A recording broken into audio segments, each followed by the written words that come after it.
మన present society మూడు రంగాల చుట్టూ తిరుగుతూ ఉంది కదా.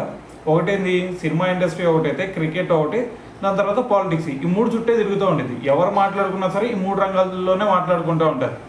అయితే మరి ఇదంతా బాగానే ఉందిలే, కానీ మనం వీళ్ళు ఏ రంగాల్లో అయితే బాగా రాణిస్తూ ఉన్నారో దాని గురించి మాట్లాడితే బాగానే ఉండేది. కానీ అలా కాకుండా మనం ఏం చేస్తాం, వాళ్ళ పర్సనల్ లైఫ్లోకి దూరుతూ ఉంటాం. సో పర్సనల్ లైఫ్లోకి దూరిపోయి అక్కడ రచ్చ చేసేస్తూ ఉంటాం. ఉన్నవి లేని రూమర్స్ అన్నీ కూడా క్రియేట్ చేస్తూ ఉంటాం. సో అదేవిధంగా ఇప్పుడు మనకి జబర్దస్త్ షోలో మరి పార్టిసిపేట్ చేసే మన సుధీర్, అదేవిధంగా రష్మి, సో వీళ్ళిద్దరి గురించి కూడా కొంచెం పర్సనల్ లోపలికి వెళ్ళిపోయి మరి కొంతమంది మాట్లాడుతూ ఉన్నారనమాట. సో దీన్ని కనుక వాళ్ళు సీరియస్గా తీసుకుంటే ఖచ్చితంగా ఎవరైతే దీని గురించి మాట్లాడుతూ ఉన్నారో సో వాళ్ళ మీద కేసులు పడే ఛాన్స్ కూడా ఉండేది.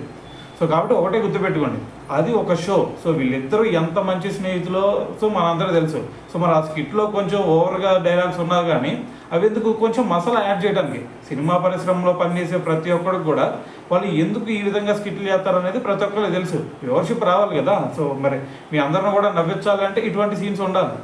సో కాబట్టి సో వాళ్ళ పర్సనల్ లైఫ్ వేరుగా ఉండిద్ది, ఇక్కడ లైఫ్ వేరుగా ఉండిద్ది.